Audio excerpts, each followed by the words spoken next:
Assalamualaikum warahmatullahi wabarakatuh.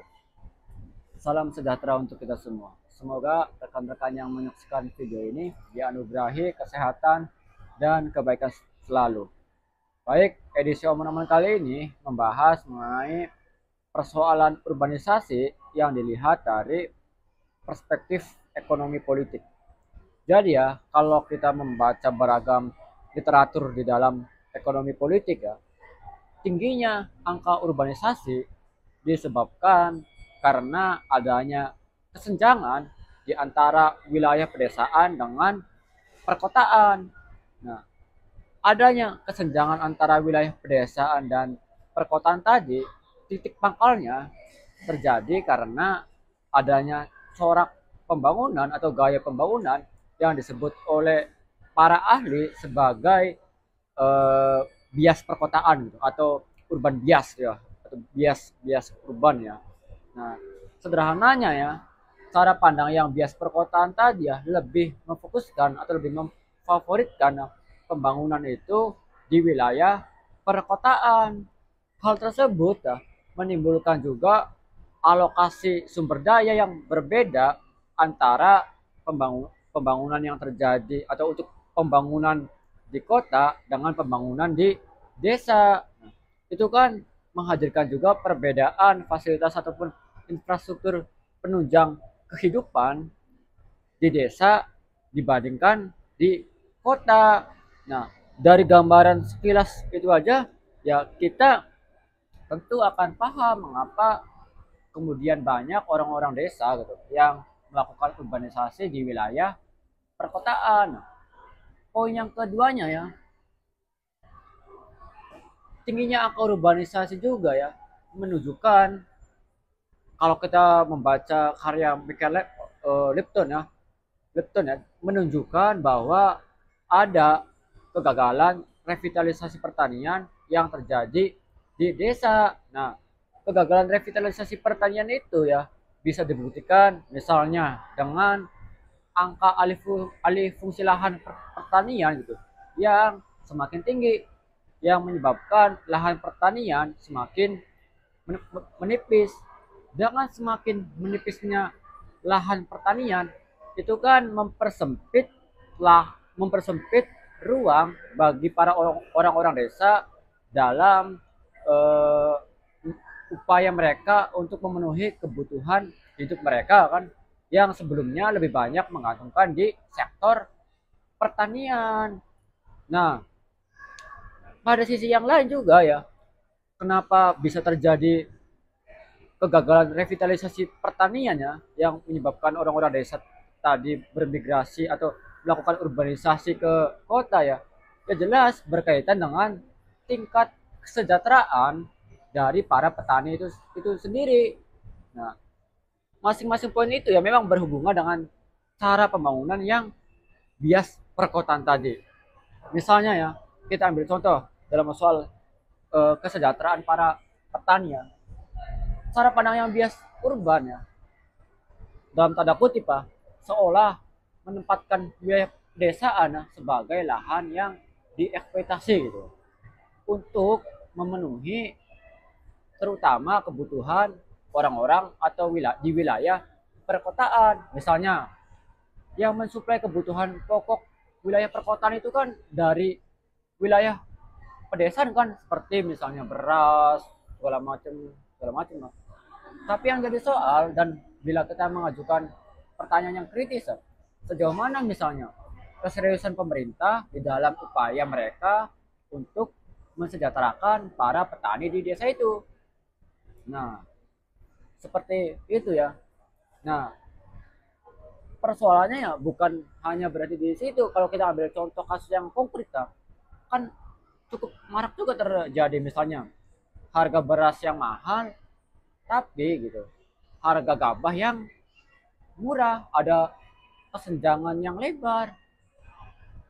Nah, itu kan yang harusnya banyak diberikan perhatian oleh eh, pemerintah.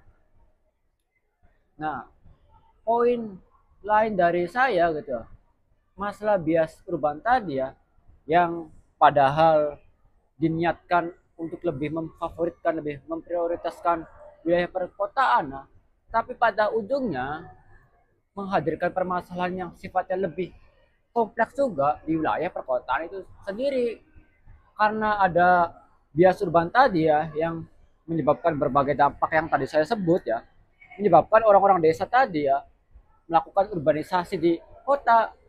Sementara pada sisi yang lain ya, tidak sepenuhnya orang-orang yang melakukan urbanisasi tadi ya bisa terserap di dalam industri. Memang misalnya kita membaca misalnya Raul Prebis, dia menyebut istilah urbanisasi yang prematur kan. Nah, urbanisasi yang prematur itu ya terjadi karena sektor industrinya yang memang kurang siap gitu dalam menyerap semua tenaga kerja kan.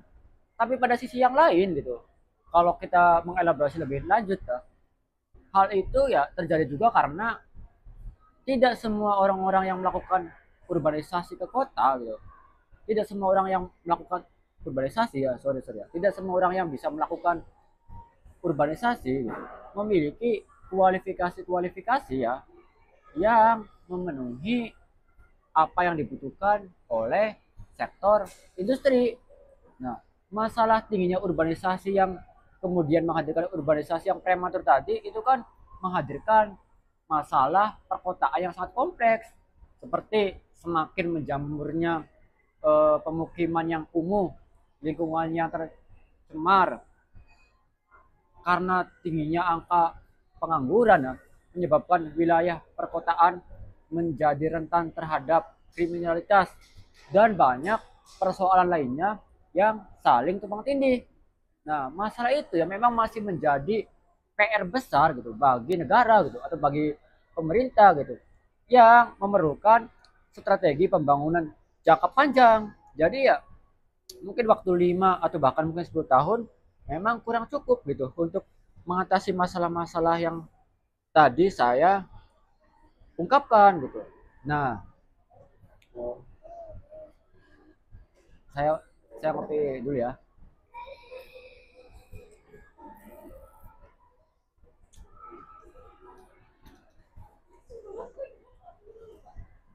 Jadi memang ya sekali lagi ya diperlukan keseriusan dan strategi pembangunan yang memang sifatnya lebih jangka panjang, yang pada intinya kita memerlukan pola pembangunan yang lebih seimbang antara di desa dengan di kota.